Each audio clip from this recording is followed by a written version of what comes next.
Welcome everyone, and thank you for joining me on another journey into the turbulent twilight of the Roman Empire. In this episode, we turn to the late 4th century, an age when generals could rise as emperors, provinces could split from the center, and the fate of the Roman world could be decided on a single battlefield. You're about to witness the dramatic events leading up to the Battle of Poetovio in AD 388, a clash that pitted the Eastern Emperor Theodosius the First against the powerful usurper Magnus Maximus, who had seized control of the western provinces and threatened the unity of the empire. We'll follow the political maneuvering, the military buildup, and the ruthless strategies that culminated in this brutal civil war. From the plains of Illyricum to the gates of Aquileia, this is the story of an emperor's revenge, a usurper's fall, and a battle that decided the fate of the West. So sit back and let's dive into the Battle of Poetovio. After the death of Valentinian the First in AD 375, power in the Western Roman Empire passed jointly to his two sons, Gratian, then aged 17, and the much younger Valentinian the Second. Despite his youth, Gratian began his reign with promise. In AD 377, he led a difficult but ultimately successful campaign against the Alemanni beyond the Rhine frontier.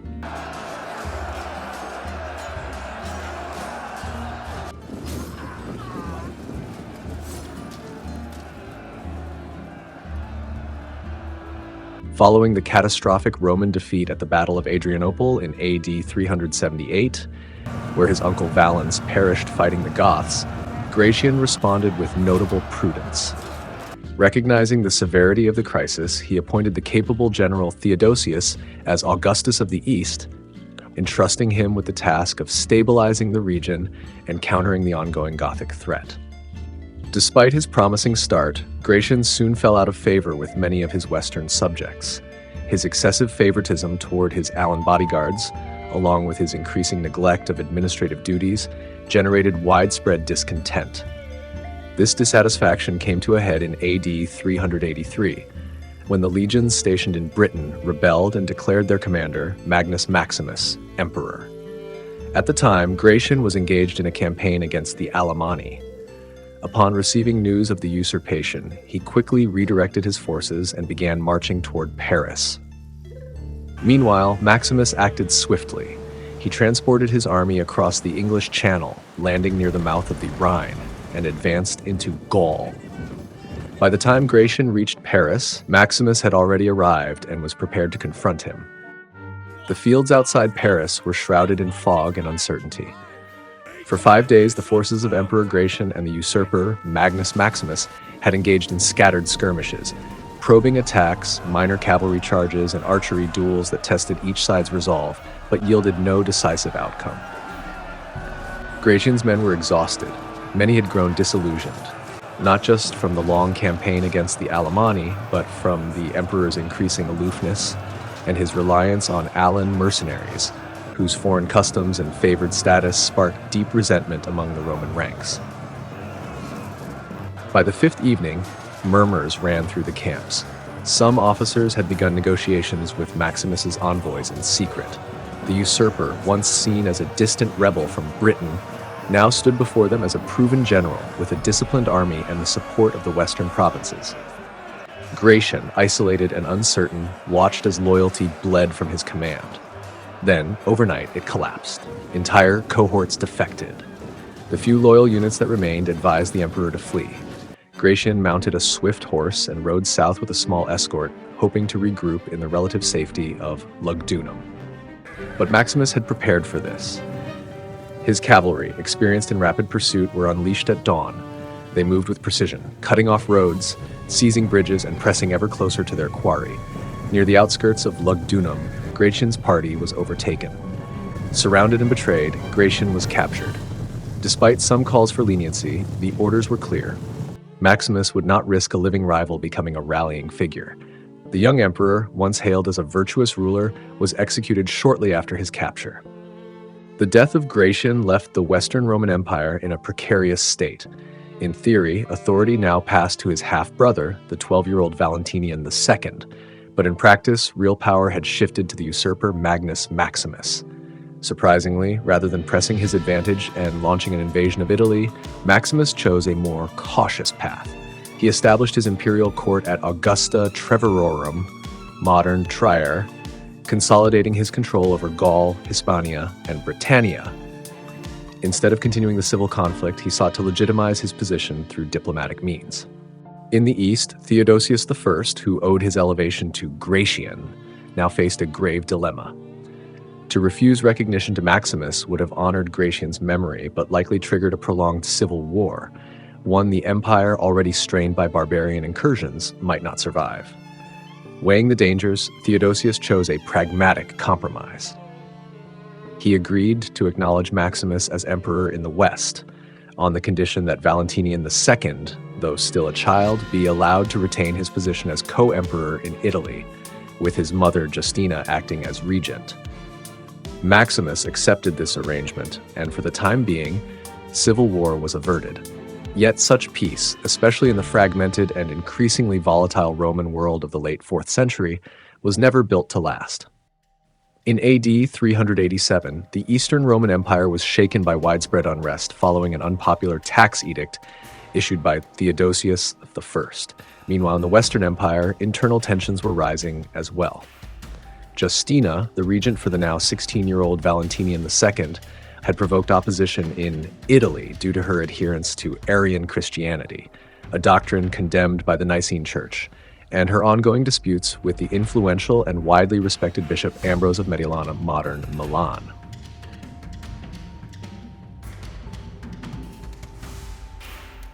Sensing an opportunity to consolidate his power and complete his usurpation of the Western Empire, Magnus Maximus decided to move against Italy.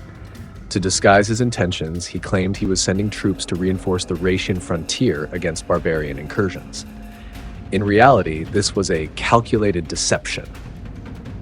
Once his forces had crossed the Alps and secured the mountain passes behind them, Maximus abandoned all pretense and advanced directly on Mediolanum, the imperial residence of Valentinian. This bold move marked the beginning of Maximus's campaign to remove the last remaining obstacle to his uncontested rule over the West. Justina and her son Valentinian the Second narrowly escaped capture by fleeing Mediolanum in haste. Their desperate retreat took them first to Aquileia, and from there they traveled by sea to Thessalonica, in the Eastern Roman Empire, where they sought refuge and support from Emperor Theodosius the First. Upon their arrival, Theodosius formally received the displaced imperial court, and the young emperor and his mother entrusted their fate to Theodosius' sense of justice and imperial duty. Meanwhile, with no opposition left in the field, Italy quickly fell under the control of Magnus Maximus, who now ruled virtually the entire Western Roman Empire. Theodosius the First now faced a pivotal decision. He could accept the new political reality, allow Magnus Maximus to retain control of the West and thereby avoid another destructive civil war, or he could take up arms to restore Valentinian the Second to his rightful position as emperor.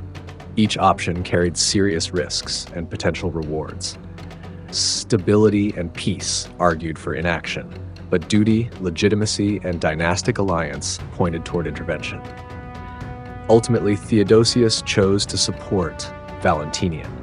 In September of AD 387, while still in Thessalonica, he strengthened the bond between the eastern and western imperial houses by marrying Galla, the sister of Valentinian the Second. The union would soon produce a daughter, Galla Placidia, who would later play a prominent role in the empire's history. As tensions escalated, Theophilus, the influential bishop of Alexandria, sought to maintain neutrality, or at least favor with both sides. He dispatched the presbyter Isidore to Rome, bearing gifts, and sent letters of congratulation to both Theodosius and Magnus Maximus, a diplomatic gesture reflecting the uncertain outcome of the impending conflict. This civil war bore strong parallels to the earlier conflict between Magnentius and Constantius II in AD 351 to 353, in which the Roman Empire had similarly been divided between East and West. However, the present crisis was marked by a key difference: the presence of large numbers of recently settled Gothic groups in the Balkans, following the aftermath of the Battle of Adrianople. Both emperors sought to use this volatile population to their advantage. Maximus attempted to enlist some of the Gothic factions to fight on his behalf, while Theodosius took a more comprehensive approach, recruiting large numbers of Goths directly into his army, and further reinforcing his forces with allied contingents from the Alans, Iberians, and Armenians. The result was a diverse but formidable coalition under Eastern Command, preparing to challenge Maximus's grip on the West. From his base in Thessalonica, Theodosius the First finalized preparations for war and took careful steps to ensure the stability of the Eastern Empire during his anticipated absence. Recognizing the need for trusted leadership, he appointed Tatianus, a seasoned administrator with a long record of service under multiple emperors, as Praetorian Prefect of the East. Tatianus's son, Proculus, was named Prefect of Constantinople, further reinforcing the loyalty of the imperial administration. Meanwhile, in Alexandria, signs of unrest emerged, with public demonstrations expressing support for Magnus Maximus. In response, Theodosius stationed a substantial military force in Egypt to secure the province and deter any further disturbances. With his political and dynastic position firmly established, Theodosius then took a critical step. He left his elder son Arcadius in Constantinople, elevating him to the rank of Augustus, thereby reinforcing the legitimacy and continuity of the Theodosian line. Having secured the east, Theodosius began his rapid westward march, moving through Sirmium and advancing toward Aquileia, where the final confrontation with Maximus loomed.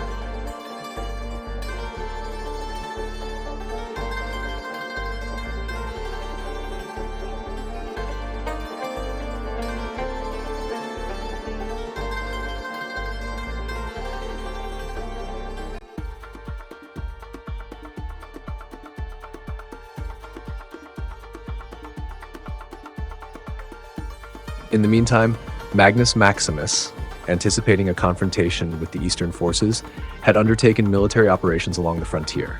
He besieged Emona, modern Ljubljana, situated at the border between Italy and Illyricum, and subsequently advanced into Pannonia, where he intended to make a stand along the River Sava. His strategic objective was to block Theodosius's westward advance and engage him on ground of his own choosing. Over the course of his reign in the West, Maximus had assembled a formidable army. He relied heavily on Germanic mercenaries, who formed a significant portion of his field forces.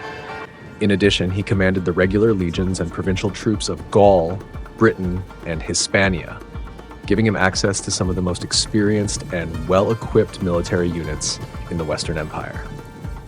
Confident in both his positioning and the strength of his composite army, Maximus prepared for a major engagement that would determine the fate of his claim to imperial power.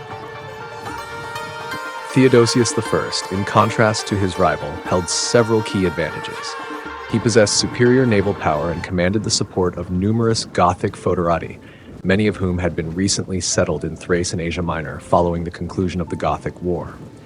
His army was further reinforced by strong contingents of Hunnic and Alanic auxiliaries, forming a diverse and battle-hardened coalition. Theodosius personally led the campaign, with overall command resting in his hands. His principal field commanders included Promotus, in charge of the cavalry, Timasius, commanding the infantry, and the Frankish general Ricomer. It is also likely that Stilicho, then serving as Comes Domesticorum, accompanied the emperor during the campaign. Theodosius adopted a two-pronged strategy designed to pressure Maximus from multiple directions. While a powerful invasion fleet set sail for the Italian coast, the mainland army advanced westward into Pannonia.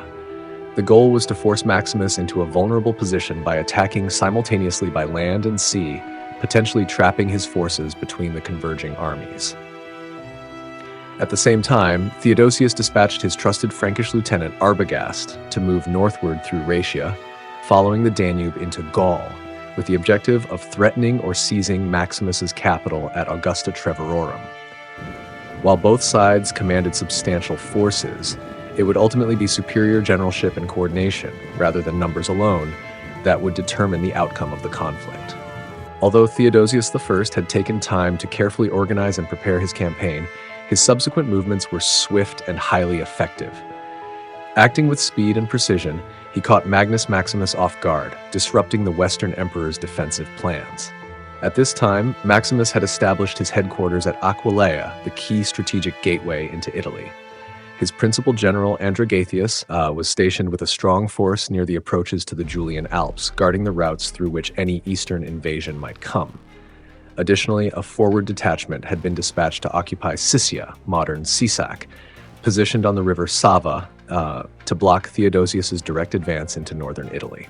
Upon learning of Theodosius's naval expedition, Maximus ordered Androgathius to intercept the fleet. Commanding a naval force, Androgathius entered the Adriatic Sea in an attempt to cut off the eastern forces. However, this effort was unsuccessful. Theodosius's fleet, avoiding the western patrols, succeeded in landing in Sicily, where it engaged and defeated Maximus's forces stationed on the island.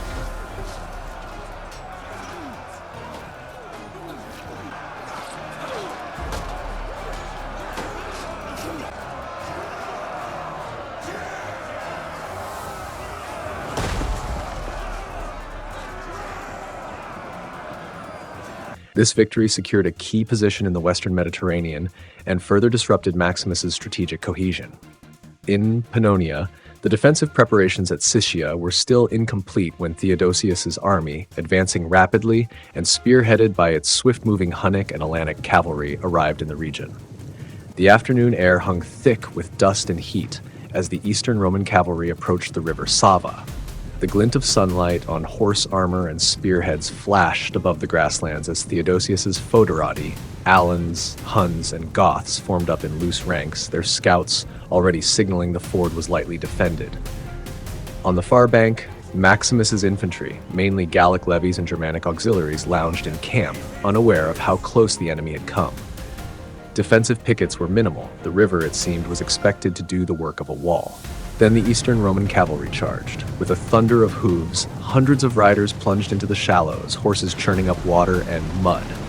The Huns loosed arrows mid-gallop, their composite bows arcing missiles high into the air. Alanic lancers drove forward, aiming to disrupt any attempt at cohesion on the far bank.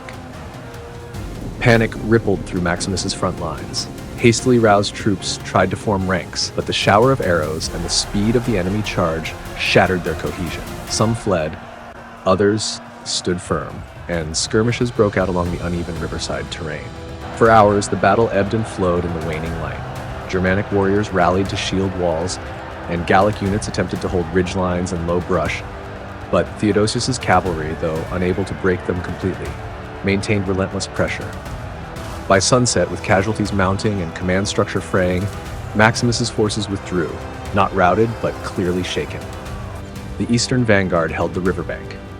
Under cover of darkness, torches flickered on the eastern shore as Theodosius's legions arrived.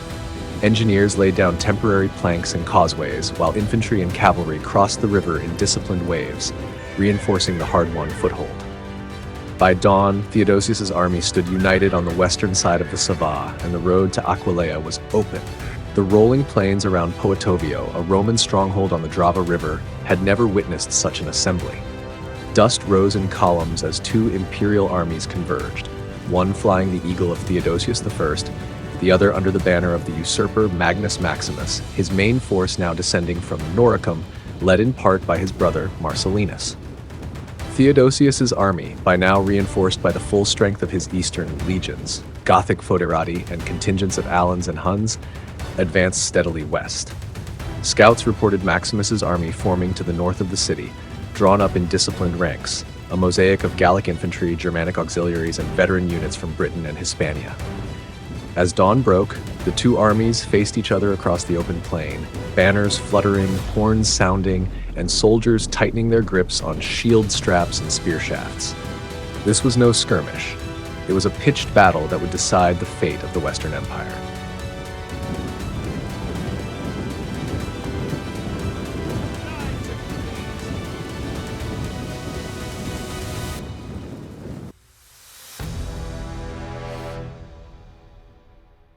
The clash began with a thunderous charge of the infantry lines.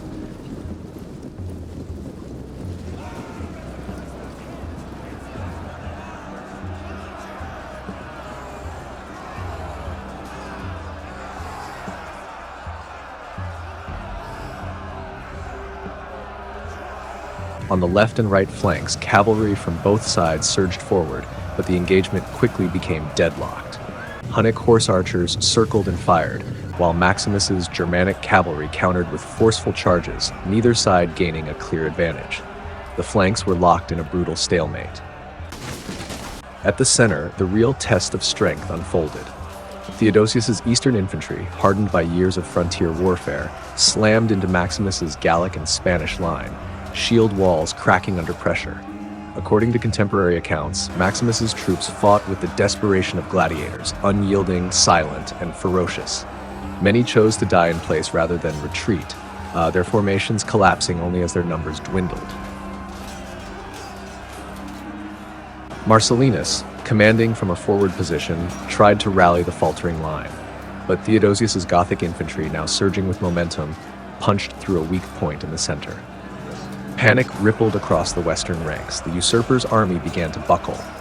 As Theodosius's second wave surged forward, entire cohorts of Maximus's troops began to fall back or surrender. Others broke ranks and fled south, abandoning the field.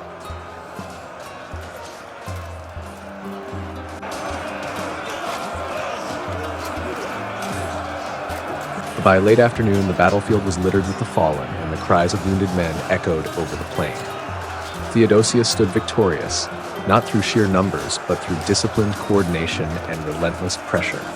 With the road to Italy now open, the army marched to Emona. There, Theodosius was greeted with loud declarations of loyalty, a sharp reversal from earlier unrest in the region. The gates opened without resistance, granting him a clear path through the Julian Alps and into the heart of Maximus's territory. The civil war was not yet over, but the Battle of Poetovio had broken Maximus's back. Magnus Maximus, following his defeat at Poetovio, fled westward in a state of desperation, seeking refuge in Aquileia. He hoped the city might endure a siege long enough to allow for the arrival of potential reinforcements from northern Italy. However, the losses sustained in the previous battles had severely weakened his position, and the morale and loyalty of his remaining forces rapidly deteriorated. When Theodosius's advance guard reached the city, any remaining resistance collapsed. Maximus was captured and handed over by his own men. His small contingent of Moorish bodyguards, who had remained faithful to the end, were executed upon capture. Maximus was brought under guard to Theodosius's camp, located approximately 3 miles outside Aquileia. There he was interrogated and, on the 28th of August AD 388, executed by beheading. His severed head was subsequently sent on display throughout the provinces as a public demonstration of the consequences of usurpation. Shortly afterward, Maximus's son, Victor, who had been stationed in Gaul, was also captured and executed by the Frankish general Arbogast at Augusta Treverorum, bringing the civil war to a swift and decisive end.